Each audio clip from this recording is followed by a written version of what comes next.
It's another day where we interact with you, but also people that get to visit us in the studio right here on Hope Live. My name is Bright Sinko. It's a privilege to be your guest, host on the program. Mwene Muyanga is here with me also. Mwene?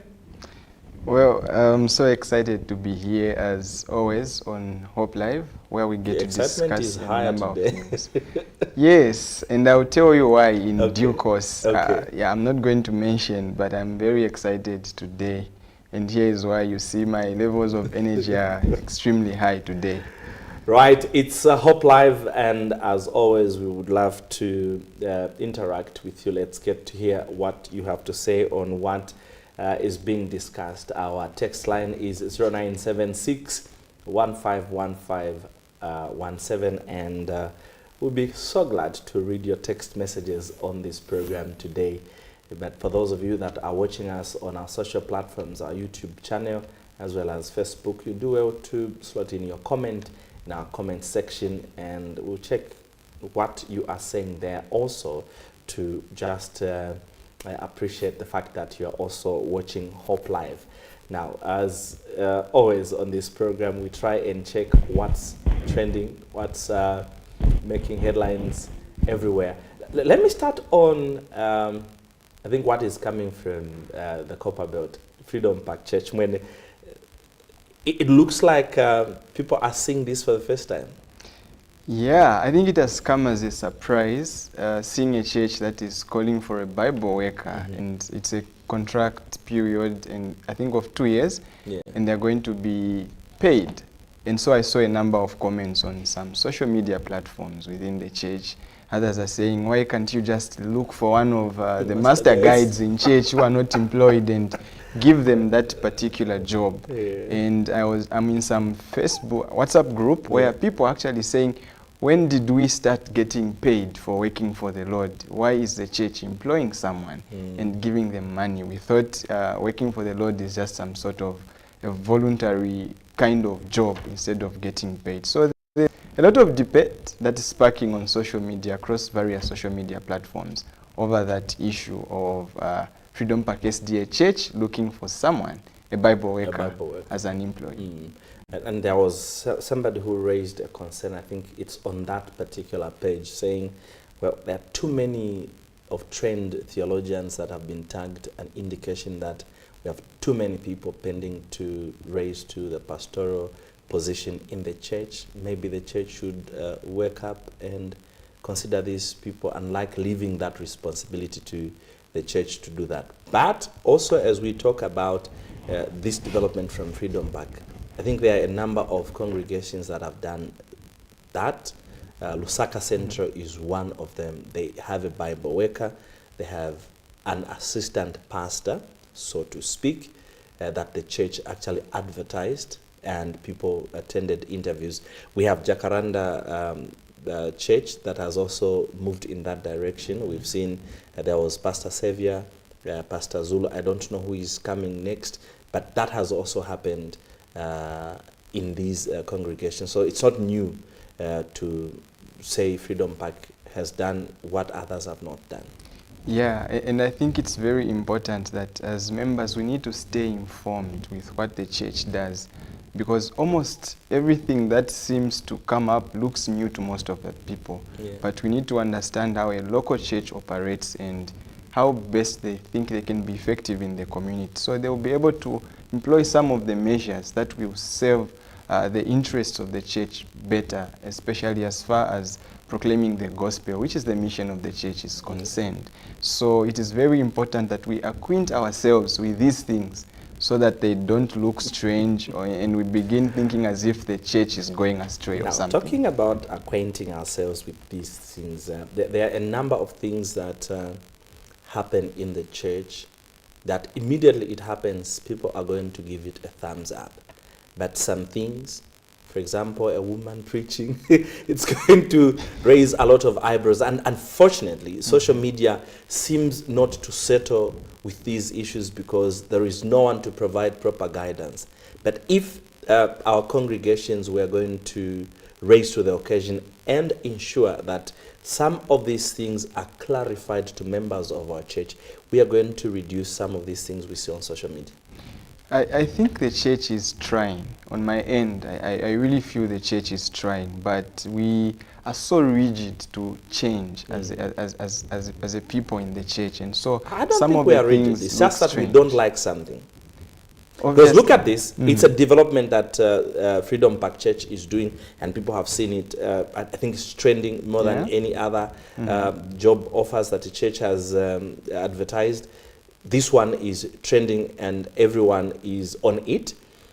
Because people like it, they are going to uphold it almost immediately. But what they don't like, they are adamant. But have you also noticed that when something that is, let me say, normal or something that the church likes happens, it doesn't trend within the church circles? You will find, for example, Dorcas workers have done a powerful community service. It will be these secular blogs that will be posting and making noise about those things. Go in the Adventist circles, the Facebook pages, you will not find any of those things. But anything that does not seem to be likable within the members of the church, you will find everyone now becomes an expert of doctrine, an expert of the church manual, and they are busy quoting one or two things, speaking against some of the things. I think we really need to be proud as a church, and we need to be supporting ourselves. Social media is here to stay. I think we've said this over and over again, and we must begin to embrace it as a church and use it to be able to reach out to many people. But it's like it's a battlefield. It's where church members begin to fight over what should be done and what should not be done. And I think we waste a lot of time. Yeah, but then there is One Voice 27 that has been rolled out. So maybe let's utilize more of that on our social platforms to reduce on a number of some of the things that we find ourselves arguing when it's not even necessary. Yeah, and I think One Voice 27 is a great initiative that the church has brought out, because each and every member is involved, should be involved. We should utilize our social media platforms to tell someone about the love of Jesus.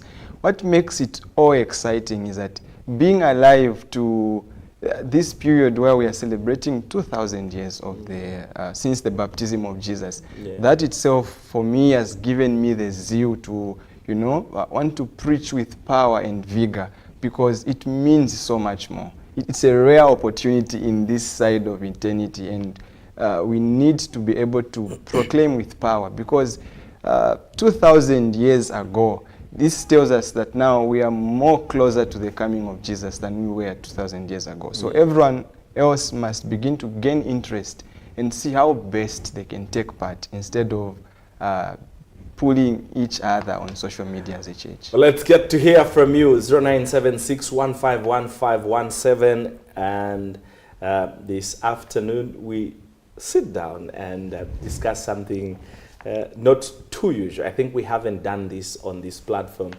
but we looked forward to this, and finally the day has arrived. Maybe when his excitement can be enhanced. Today we are taking some lessons from the chaplain's desk.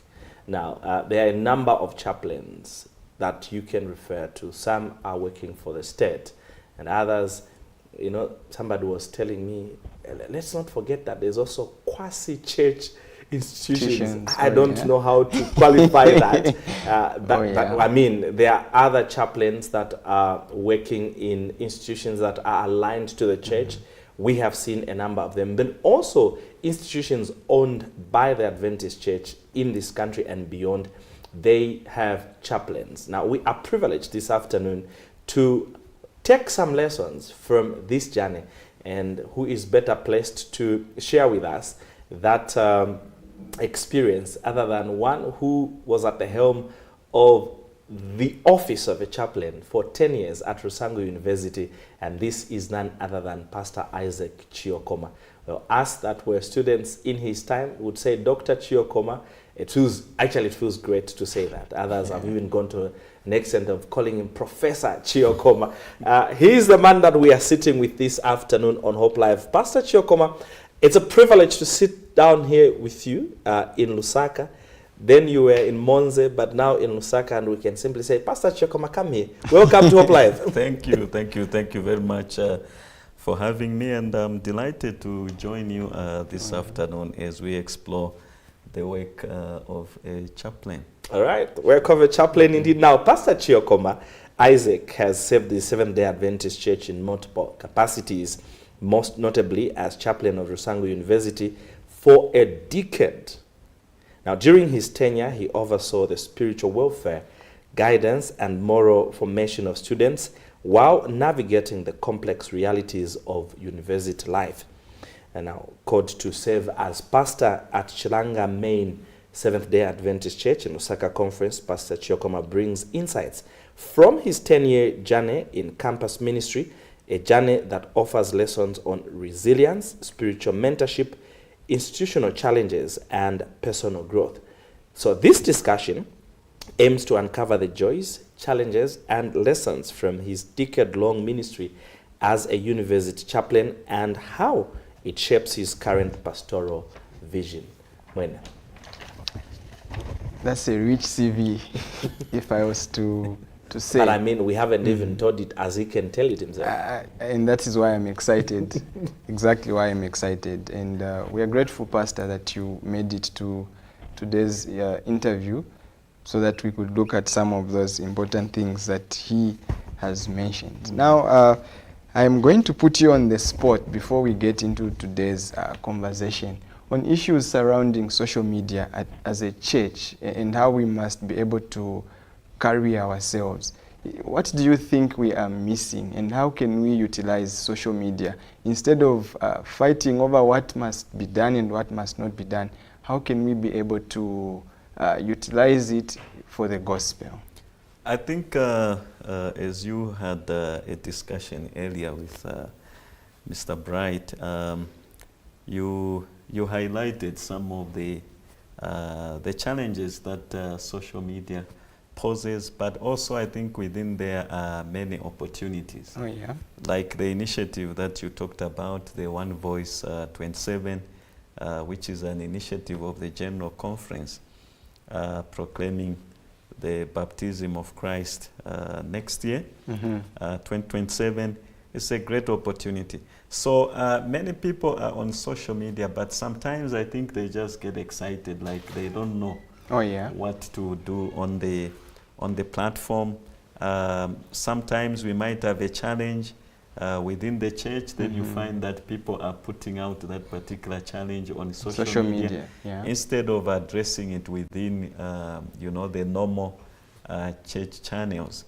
So you find that we don't portray a good image of ourselves in the eyes of the public because we, for lack of a better word, I would say we are washing our dirty linen in public. Instead of us using social media as a tool to champion our values, our identity, so that people can appreciate who we are, you find that we are using the platform in a manner that may even discourage those that could associate with our message. So we should use it responsibly, and we must use it in a manner that it builds others and encourages others to come to the faith and also hold on to the faith. Every family will have challenges, but I think the best way is to resolve those issues using the right channels instead of using, public channels like social media, as it were. So I see an opportunity there. Digital evangelism, that must be taken advantage of. I was just checking statistics the other day. It says that 63% of our almost about 8.3 billion current world population, those people are on social media. They are different digital platforms. So it's a huge opportunity that we have, to reach those people that may not yet be reached with the gospel of Jesus Christ. And social media is a good opportunity, but not for some of the things that we see. Oh, yeah. And I can say you have really done well on that one when you were at Rusangu University. And I hope we'll be able to talk about some of these things as the conversation progresses. Now, but outside that, I think I have seen Pastor Chiokoma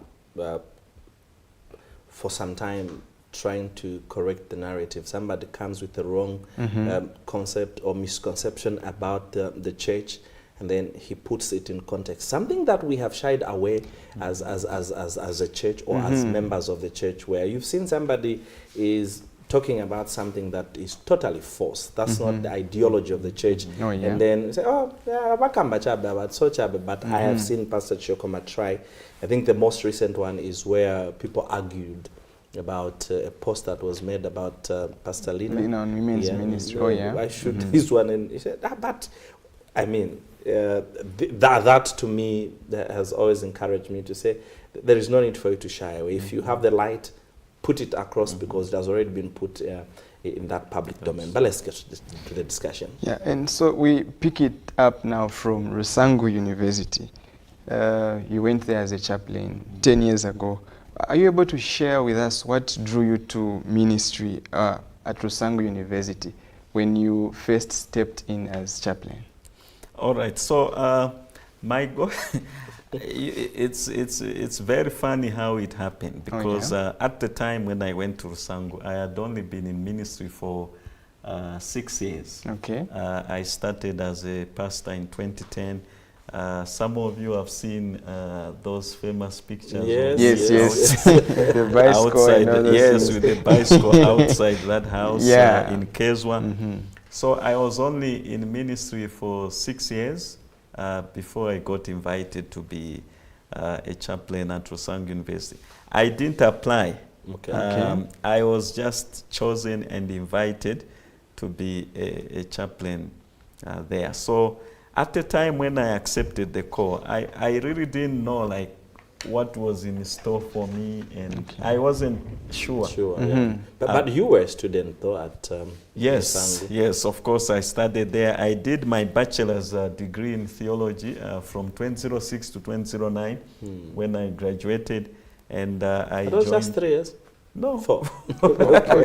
It was 4 years.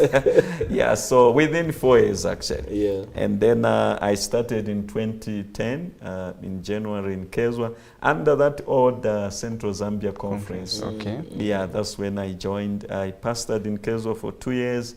Then the conference split between Midlands Zambia conference as well as Lusaka conference.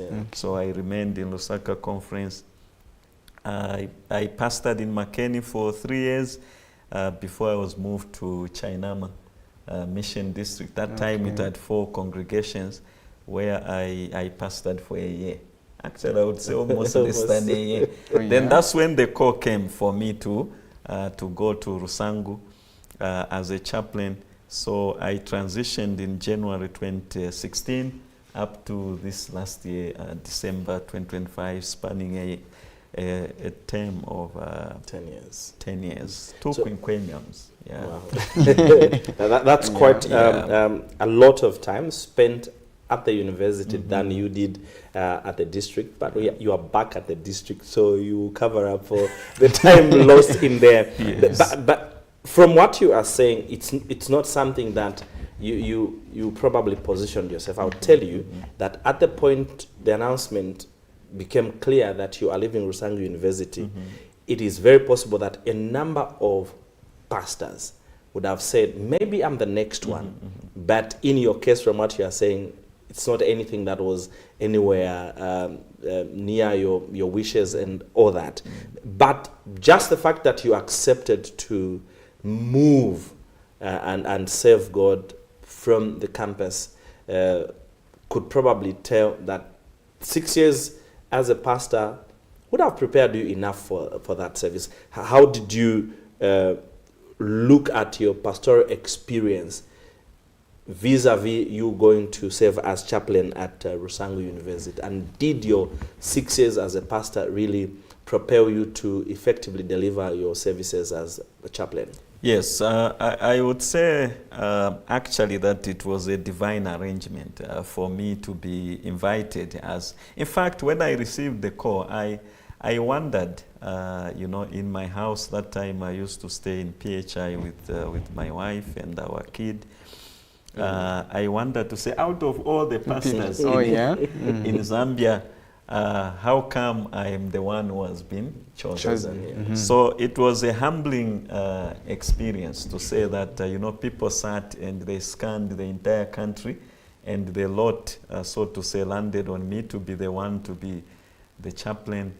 It was a huge challenge, but then we saw it as a divine arrangement. And as you know, we have this saying that when the Lord calls us for a particular assignment, then He will qualify us for that particular assignment. So I went in that humility, knowing that this is probably God's will for me at this particular time. So I can say that because the chaplain's role is dual in a campus environment like Rusangu University. You are one of the university administrators. You report directly to the head of the institution, the vice chancellor in our case. Then also you are the senior pastor or the pastor for the church. So based on your question, the 6 years was beneficial in the sense that, when it came to superintending the church affairs, we could draw on that particular experience. Of course, a campus church is a little bit different from our local congregation. True. In the sense that it's dynamic, it's very fluid, and also the majority of the members are students, right. Which is a little bit different from a local congregation.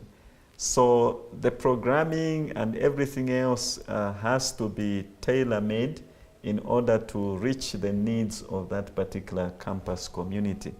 But the experience was definitely beneficial.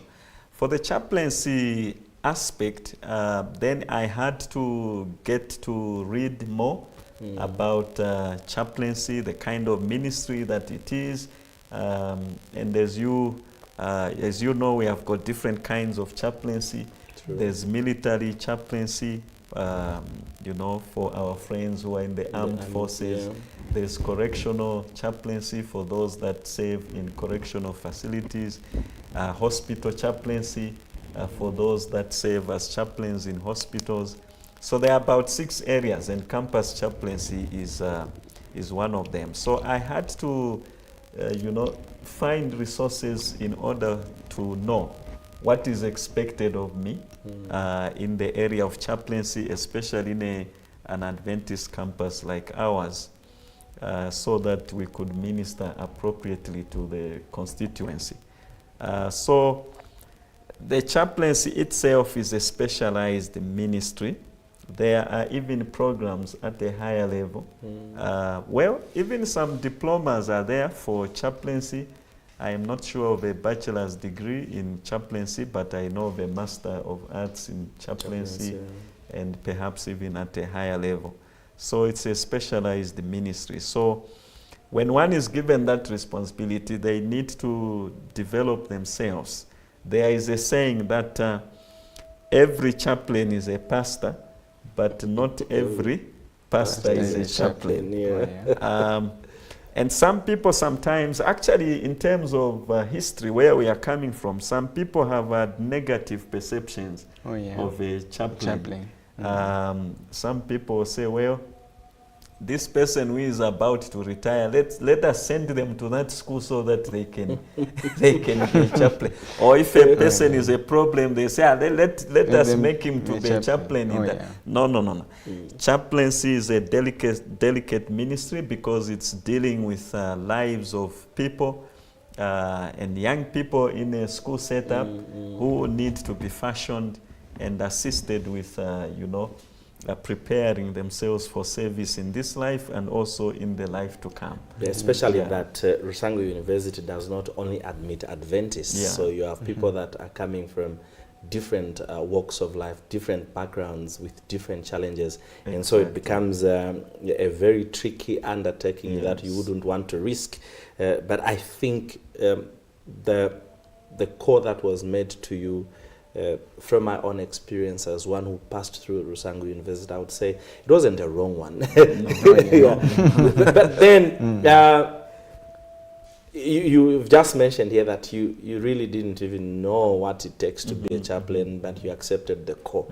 And I want to believe the moment I said you are going to be the chaplain for Rusangu University, you already started now planning a vision in place for how you are going to execute your assignment as a chaplain. So the question then is, what immediately came onto your mind the moment you are told you're going to be chaplain, in terms of vision casting? Yes, I think for every assignment that anybody gets is to see what value can we add to the task, to the assignment, to the responsibility that has been given to you.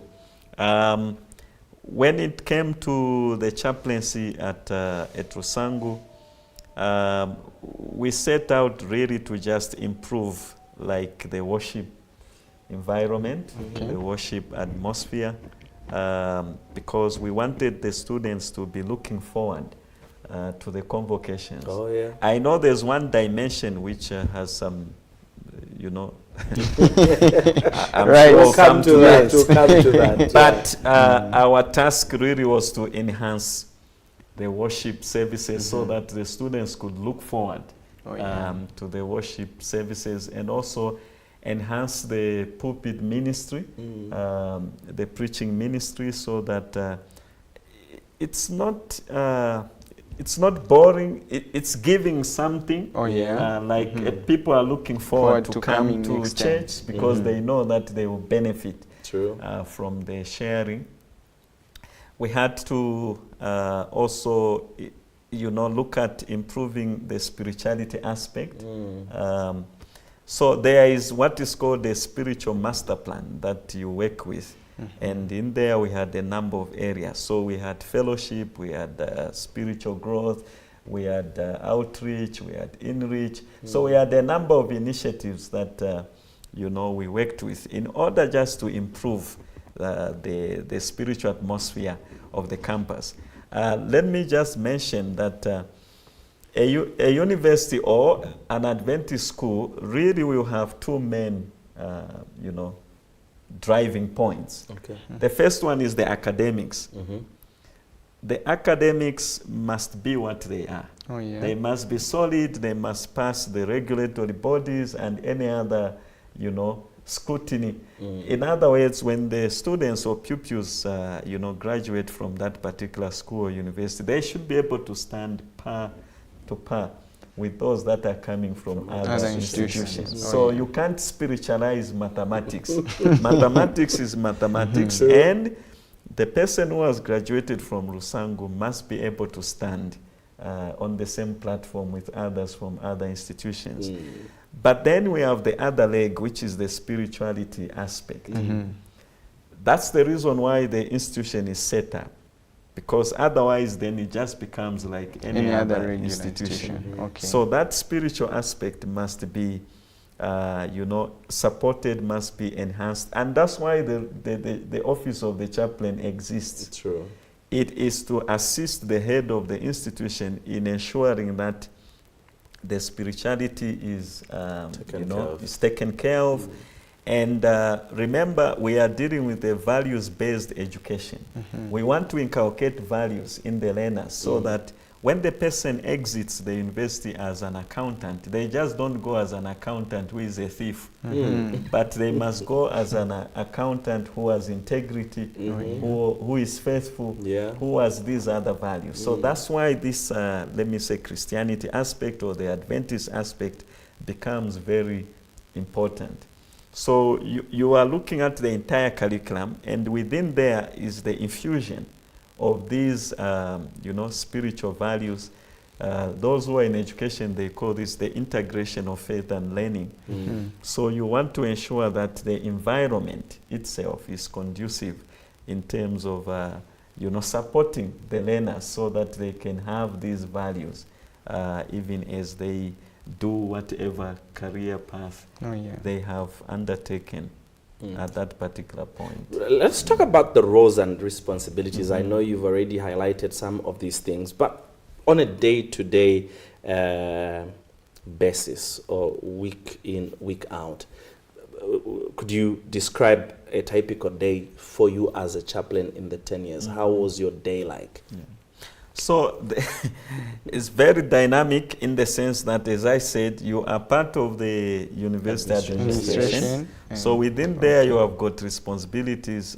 You are reporting directly to the head of the institution. You are a member of the management team.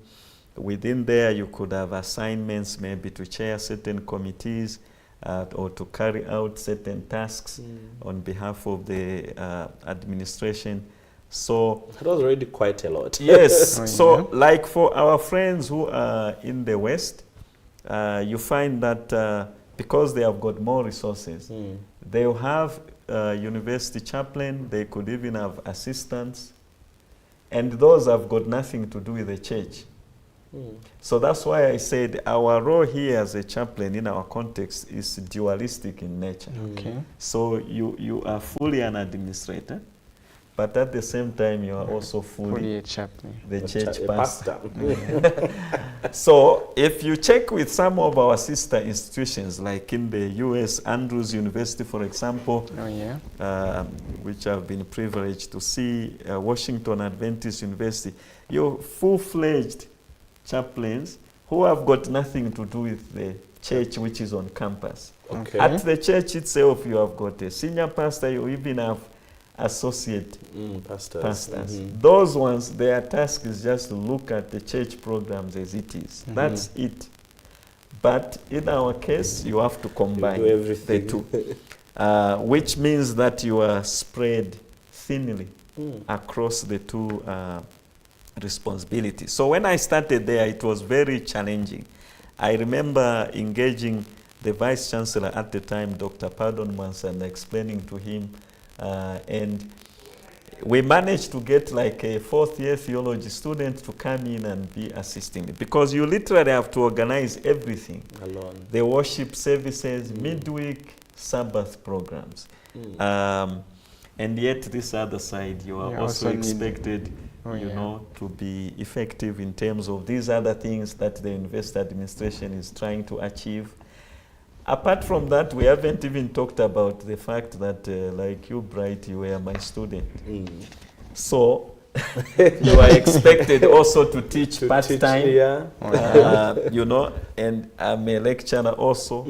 Sometimes I'll have one course, 2 courses, supplementing on what the School of Theology might have. So that's another added responsibility. So we started getting in some help to kind of capacitate ourselves.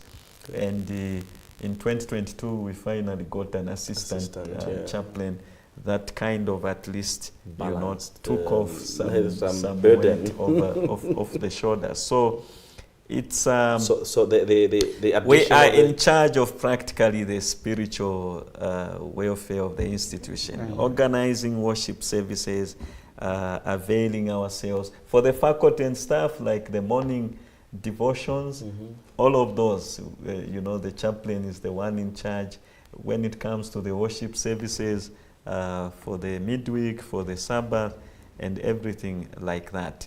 And everything in between, counseling, So it's just a lot.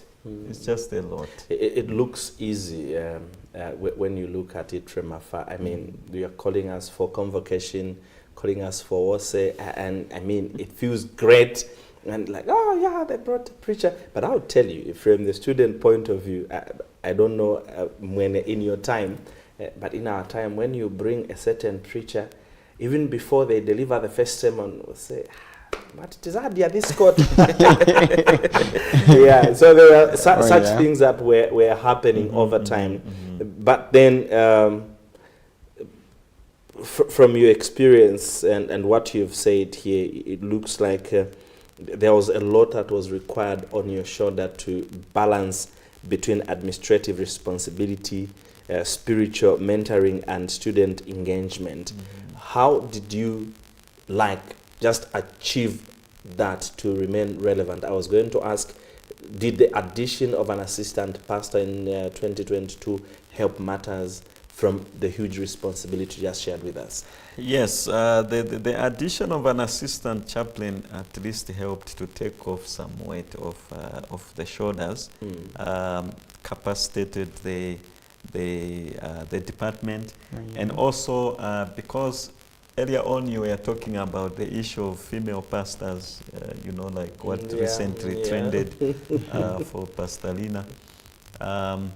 So the assistant chaplain, who is a female, she was brought in so that at least the female students could have access to somebody that is of their same gender, so that if they have certain issues that they may be uncomfortable to share with a male, they have somebody.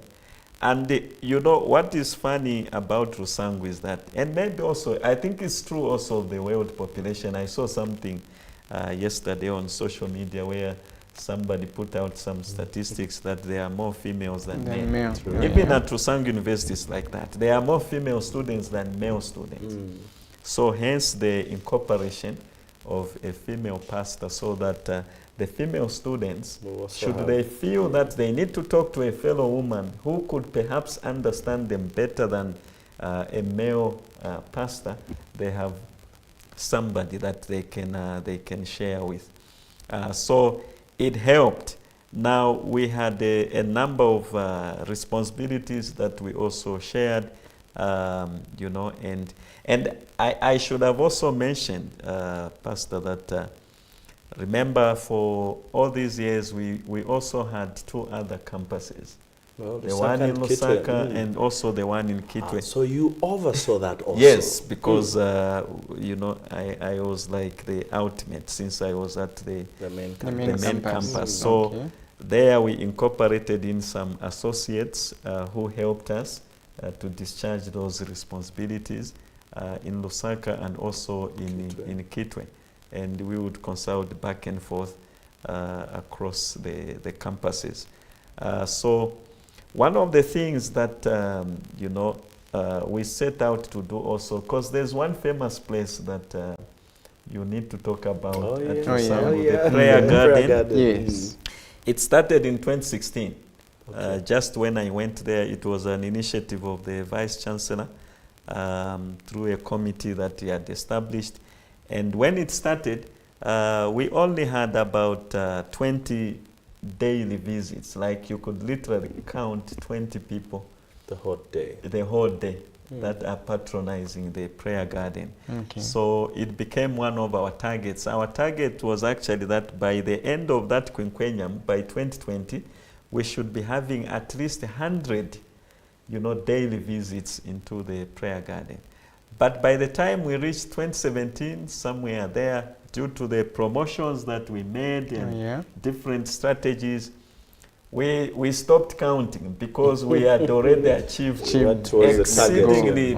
I think we had even reached like 385 daily visits. I can imagine how it is during full time than it was during the block release, because then people, we've been going there. A lot of people never stopped going to the prayer garden in the morning, in the afternoon, in the evening.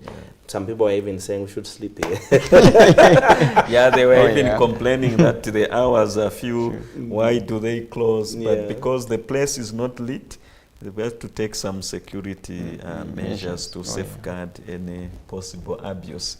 But otherwise, that was something that was also key in terms of increasing the patronage of the prayer garden, because we were of the mind that if more people, especially students, go to the prayer garden on their own without being forced, it's a spiritual symbol, and also it means something that at least there is that willingness and desire for people to go to the prayer garden and engage in prayer. So that when we are not psychologically beaten by time, let's talk about the challenges and difficult moments. You'd love to lead that one. But maybe before I go to that one, of course, maybe just making a comment on the prayer garden. I can attest to the fact that it's something that almost everyone was looking forward to. The first time I think I stepped at Rusango University in 2022. On duty. Yeah. Not as a student. Not as a student, of course. And I was already hearing about the prayer garden. And so that was the first thing I wanted to go and experience. And the feeling is so unexplainable. And the people who were there at that time, it was an LE Congress. They were flocking that place. I could see a number of them in the morning, at lunchtime, and in the evenings you would see them. And I think that was a great spiritual milestone. But besides the prayer garden, were there other spiritual initiatives that you introduced at the university? Yes. Well, the prayer garden, I would say that essentially was one of the key ones. Okay. There were others, like worship in the hostels, which took off and limped at some point. We had a number of initiatives that we undertook during our time, outreach initiatives, and some of them actually supported by the university. One of the things that you find also at Rusango, which is I would say a brainchild of the university, is the prisons ministry at the Monze Correctional Facility. So through the assistance of one of the funders from the US, there's even a chapel that was built there at the Monze Correctional Facility. So there, the church, supported a weekly ministry at the Monze Correctional Facility because of that partnership that we entered into with the correctional authorities. So we have conducted a number of baptisms there, even been allowed to conduct, like when we had the Impact Zambia recently, they allowed us to do that within the facility itself. We managed also even to build a baptistry within the facility itself. They permitted us to do that. So it became a window of opportunity for students to be of service. Because remember, one of our key objectives is to ensure that the students, are able also to identify with the needs that are within the community and beyond. And, that was one of them. So the university supported a number of spiritual initiatives, involvement of students in the worship services. For example, like the theology students preaching midweek, it has not always been like that. Is that so? Yeah, it was enhanced during our time. So we said, well, this is a platform for the theology students so that at least, especially those that are a little bit advanced in their studies, we opened it up so that it could be a platform for them. So we did quite a lot, over the years. One of them was a desire also to grow the baptisms. I was happy and humbled that the Lord used us over the period of the 10 years when we were there. We reached almost 1,000 baptisms in the period, which is the highest ever in the history of the university. So we would baptize an average of 100 students in a year, which had never happened before. So the Lord, did this thing, and we were very pleased. We praise the Lord for those achievements and initiatives. And I want to accept also that where there is success, challenges are always there. What are some of those some of the most difficult situations that you had to handle within the period of 10 years? Well, in terms of the chaplaincy aspect itself, it's, you know, there were many, like some could be institutional.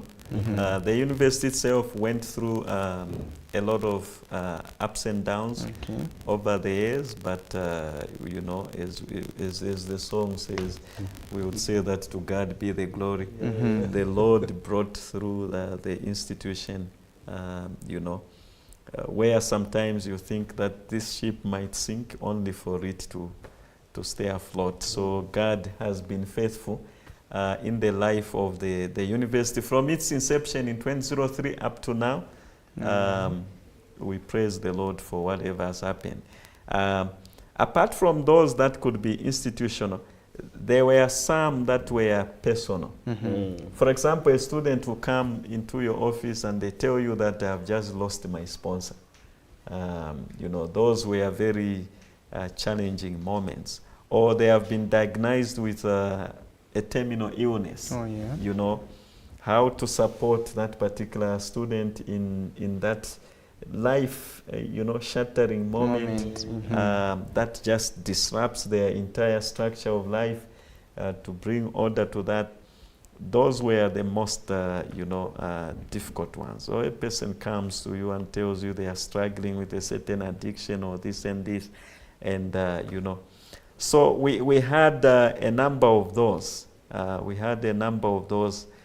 But I would say that one of the challenges also was the issue of the convocation. Itself. I was coming to that one. Yeah, the issue of the convocation itself, especially when it pertained to graduation for those that might not have attended satisfactorily. When that time came, and then they come for clearance and say, well, convocation was a burden. Yeah, so to some, yes. But you know what is funny is that when you are talking to most of the students that have passed through the university, you ask them to say, what is the thing that you miss, number one, at Rusangu University? Most of them who are former students, the alumni, they will talk about the convocation. So how was it even a problem that somebody does not meet the required hours? Could it be, we are privileged to have passed there, so could it be because when you come a bit late, the card will not be issued, and then you have that deficit?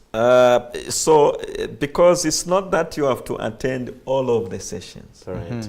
There's an allowance even right now in the policy that a person could miss up to 20%. But for some, I think it would just be like apathy. Like they will not just, you know, want to be there, and they don't bother, like, you know. So some of them, they wouldn't think that the thing has actual consequences. So they only realize it later. There was a period where I think the number of students that had to repeat convocation from full-time that came into block release was too much. And I was like, all these people are scared of worshiping? What could be the problem? How on maybe on a scale of 10, what would be the percentage of the number of people that on average missed convocation in comparison to those that faithfully attended? I never really looked at that, but of course the majority would attend. Clear. So we had a few who would get affected. Maybe on average, like if we are graduating maybe 600 students, you could find that maybe 20 or 30 could be the ones that could be grossly affected. But what we did also is we became proactive. We put in some measures to try and mitigate that particular, you know, challenge, where we wouldn't wait until it is time for clearance, but we started encouraging them that immediately you finish your course, we come forward so that we discuss, we see how you can make up. And we also adjusted in terms of some of the policy requirements. We would allow, for example, full-time students to come into the block. We also started as a department just organizing are the weeks of prayers outside of what you know. Yeah, just to ensure that we help the students. Because remember, again, it's not really punitive. Our approach was redemptive. Oh, yeah. Yeah, because we didn't want, yeah. Now, of course, those who may be affected, they may not see it that way, but we would explain to say, look, this is what the policy says, but look at what we are willing to do for you. And some of them would appreciate that, and they would even thank us that we have gone beyond what is acceptable. There have been moments where I think I never experienced that, that we read where some students would even say, we'll sue the university for not allowing me to graduate and all that. Now, I'm bringing this to you as a pastor, administrator, and looking at you as a pastor. I would think that is an awkward moment where you have to, again, look at that. Just because of worship, somebody is not going to graduate. It makes you look like you are not so caring pastor. You are supposed to be so sympathetic with the student, but that came, and that situation, how did it make you feel? How did you handle it? How did you navigate through it? Yeah, so the beginning point is the philosophy. Okay. We need to understand what the Adventist philosophy of education is. And this is not just about Adventism. It's about any other institution that is colloquial in nature, meaning that it is run by a church institution.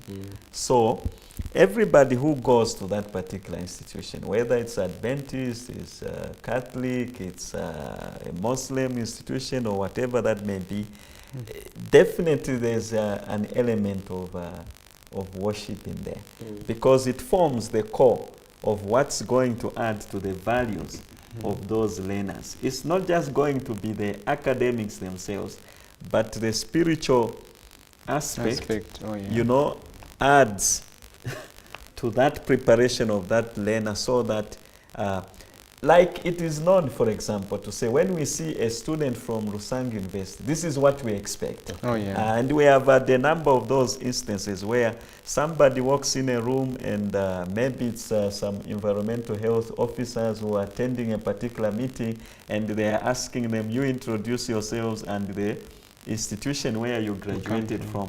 And the person said, I graduated from Rusangi University. Then the one who is chairing will say, you will give us a prayer.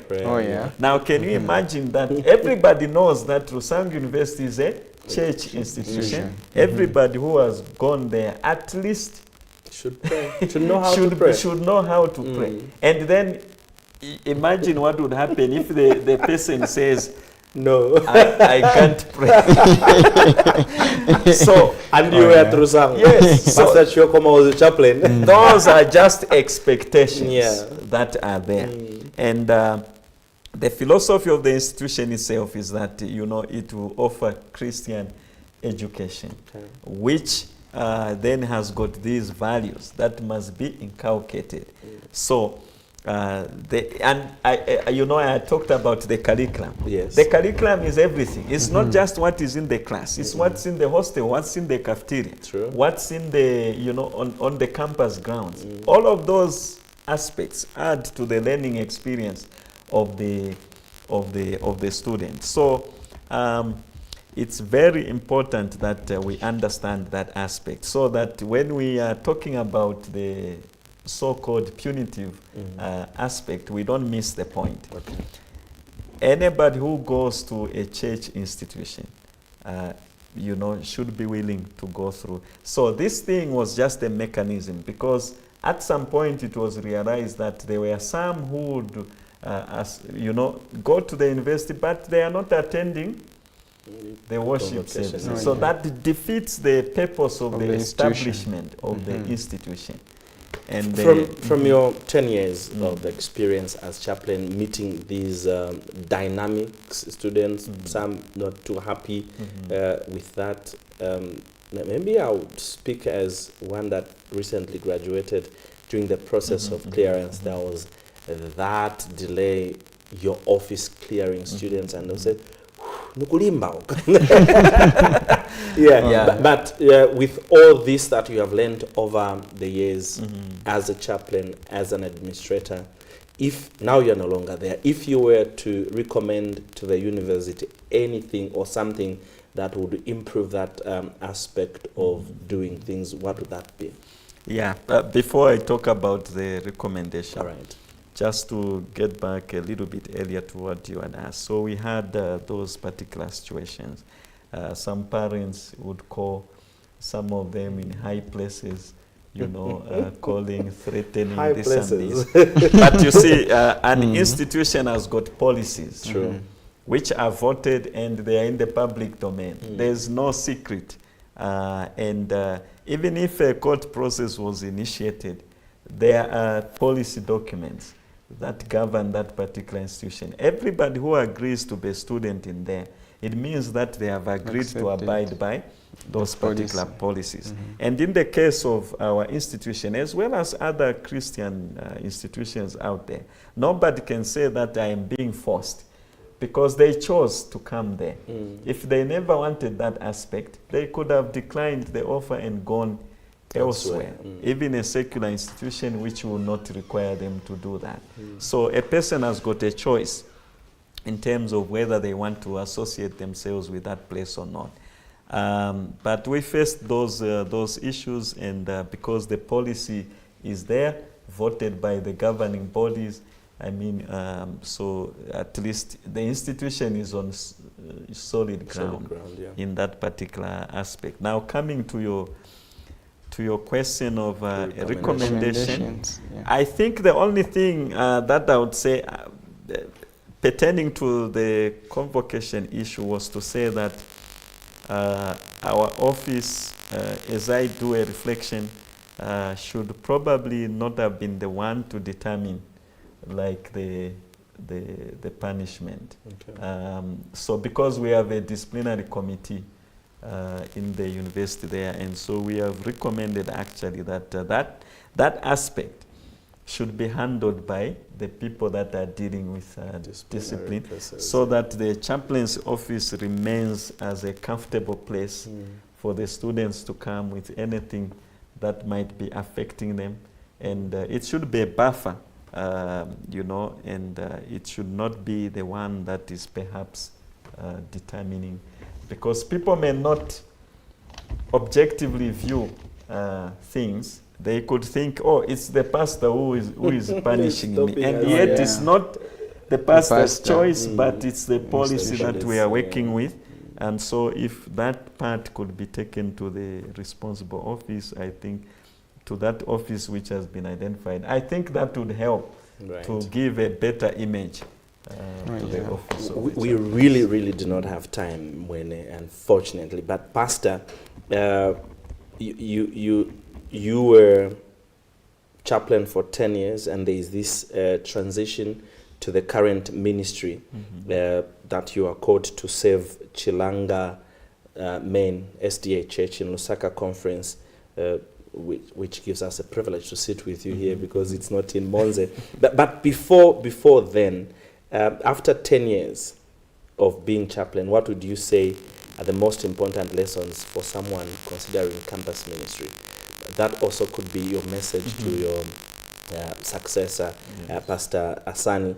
But also, on the part of leadership, and as well, just your personal spiritual growth, has this journey helped you as Pastor Chioko? Yeah.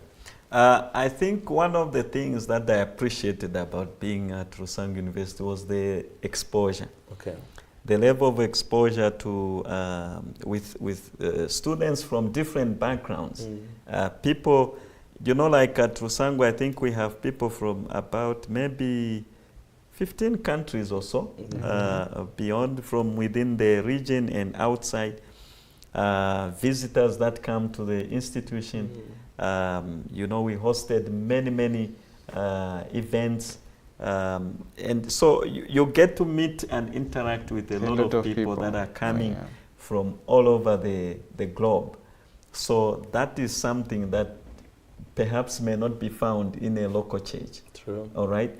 So I did appreciate that, and in this particular period when I was there, we built many relationships with different people that we were just looking at from a distance. But now we could sit with them, interact, and that kind of a thing. So the university campus is a good opportunity to learn about other cultures and how, people from different backgrounds do their things. So there's a lot of cultural diversity, and one has to be sensitive to that. So you, as you step in there also in terms of the chaplaincy itself, you can't afford to be dogmatic.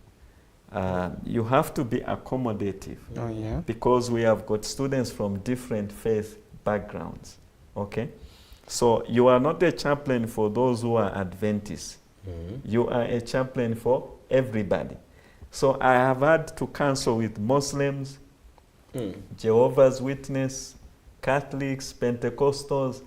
Everybody must feel that they are welcome in that particular place. So nobody must be made to feel as if they don't belong, because the university does not discriminate in terms of who comes into the campus. So that's one of the things which is a little bit off if you are thinking about it in terms of the church. I was actually going to say, your church is very unique. Maybe that's the reason why, to start with, was called the international, but also it qualifies to be called the interdenomination, because there are many people that have been there that even after finishing their 4-year stay at Rusangu University, they still don't convert to Adventism. They will go back to their churches, and it continues to be like that. So it was a very unique experience. There is one thing that Pastor, as we let you off, that in your tenure became so prominent for the worship services at Rusangu University, the live streaming, that over time I think have seen that there are so many things that have happened to develop that aspect of media for the church. How did you manage that one, and what does that make you feel leaving the institution, operating at that level? Yeah, so, as I started, I talked about value addition. If you go to a place, there should be certain things that could be talked about. It's a philosophy of life that is important to carry with. So that thing also grew over a period of time. We started the Facebook page, the YouTube page for Rusangu University Church, even TikTok account, because we are dealing with Gen Zs, Gen Alphas, and all these other people that are in the social media. We needed to find a way of reaching everybody beyond the walls of the university. And when we shared the idea with the campus community, the campus church, we got the support that we needed. So we started that in, especially the COVID pandemic also, I would say it accelerated that particular thing. Because when we came there, remember we started worshiping on Zoom, and we were among the first to start worshiping on Zoom for our services. And then later we said, hey, let's make some investments. You didn't think it was Jando Jamunya. We said, let's make some investments in this space, so that we can move there. So we started doing that. I think it was in 2021, thereabout, and by the end of the year, I think we had practically, just changed everything. So, and we kept on adding, supplementing up to what we have right now. So we were very happy with that, because we know this is where the world is going. Media evangelism, digital evangelism is the place to be. And it speaks beyond the walls of the university. We would get people following us from the UK, from the US, and so forth. We reached many people. I remember at one time, we even baptized a student who had left the university. They never got baptized. Actually, we did 2 of those. And one of them was following the week of prayer. There was an online. Okay. And they called, they said, Pastor, I'm coming for baptism. Wow. And I started asking them, like, but when you were here the whole period, 4 years, you never go. So, but no, I've been following the thing. And now I just say, that is the place where I must. And they traveled from Lusaka to Monza. Is this the most recent one in December? No. Oh, yeah. Yeah, but 2 others previously. One of them is even an elder at Brentwood, SDH today. Would love to interview that one. Yeah. So media evangelism works. You know, the lady came from Chongwe. We were streaming from Monze. She traveled to come and get baptized from there because of the messages that you know, she was following on the platform. Yeah. But there is always a lot to say. I know when is itching to ask the very last question, but just to fill us in on the choice of speakers for WOSE, because WOSE is one that is highly talked about, and then the group that comes to sing at the end of that period, which ushers students into the exam period. How was it done? Any challenges that you faced, especially in bringing somebody that is going to be relevant to the student populace? Yeah, because you know, a campus community is unique and is diverse. True. You are dealing with people that are in academics. It's a little bit different from our local churches. So you need somebody who will also meet that intellectual aspect. All right. It's not just about intellectualism. Of course, the spiritual aspect becomes very important, but because you are dealing with people that in academics, you need to meet them at the level where they are. So we were fortunate over the period that we had a number of speakers that came through from within the country as well as from outside the country. I remember at one point we even hosted somebody, actually not even once, maybe thrice, from the USA with the support of the university. You remember at one point even the one who was the Hope Channel Derek Morris. President, yes. It's that time that he even came to open our offices. Oh yeah, yes. So we had a number of those. So it was a highly active period, and we had to be deliberate in terms of who we invite. It's not everybody who can meet the needs of the students. So you need wisdom from the Lord in order to you know, assess and see who can meet the needs. Because if the needs are not met, then it means that we have missed. We have missed the mark. So that's one of the things that we appreciate, that over the years we were able at least to come to that point where the students could identify with what is going on, the faculty and staff themselves, so that nobody needs to be pushed to go to attend the week. But there was a period where I think in block students selected to handle that week.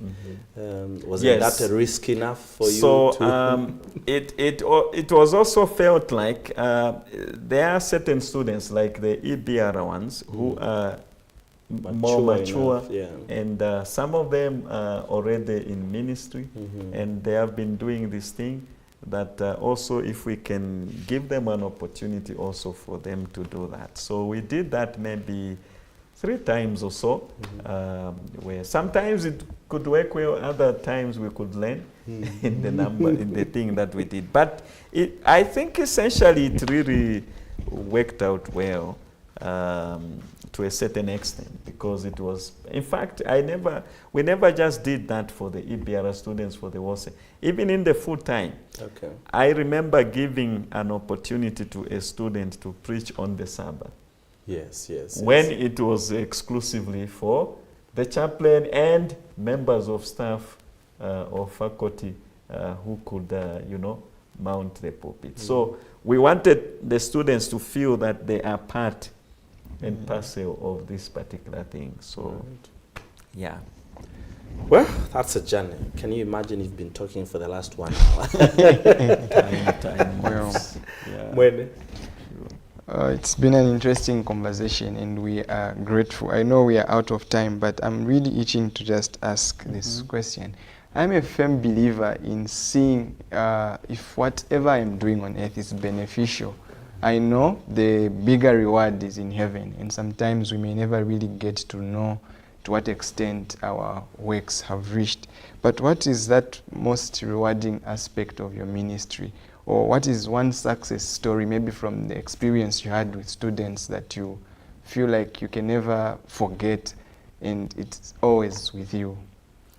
Okay, so there are a number of them because the period was was long. Of course, I think what gave the most satisfaction is when you know a particular student and maybe that they have been fighting certain addictions. Okay. And then eventually they break free from those and get to be baptized, and they now, you can even see it that they are now free and they are living a new life.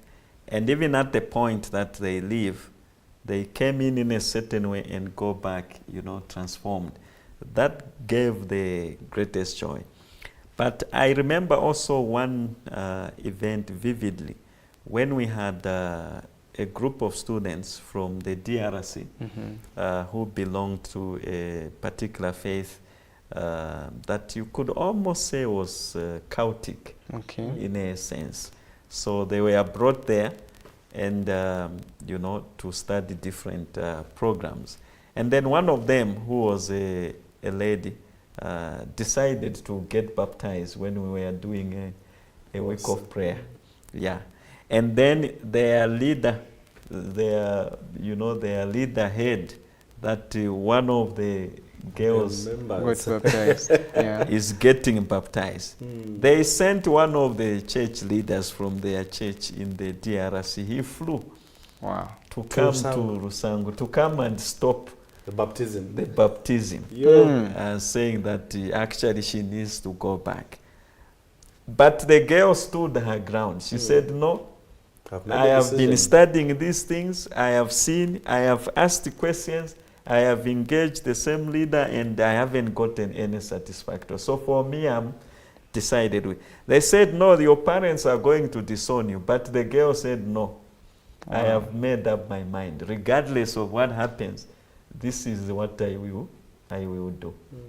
That gentleman went back without any luck.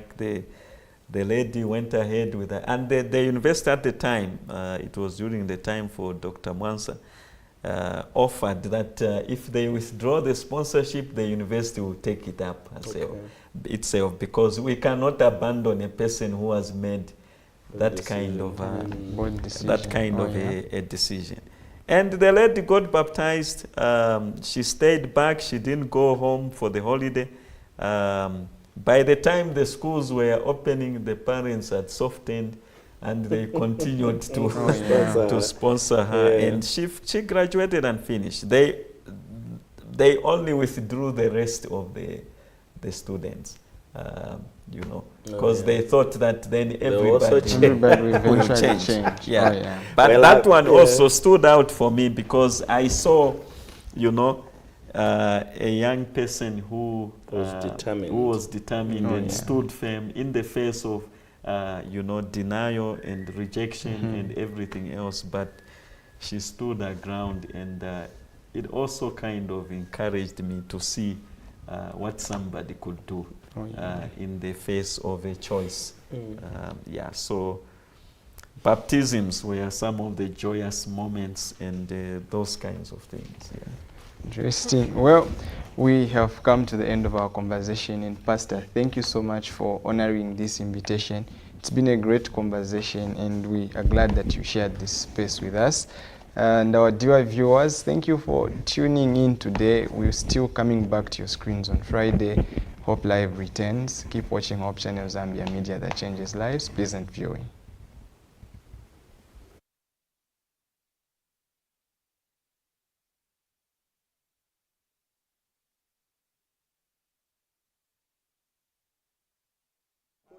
The strings are back, and they are singing again.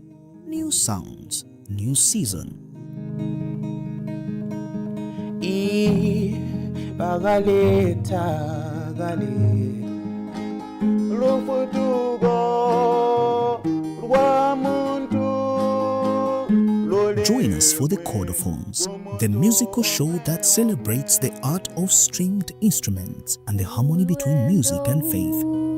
Luamwena Kristu lwabango ulwendo papachi ikaiga moyo wangu shindino ndisungwa bamama batata omuji mwinandume mwabefitinya umpanga mulya mwabefitinya umpanga mulya. The Chordophones, feel the rhythm of praise. Coming soon on Hope Channel Zambia.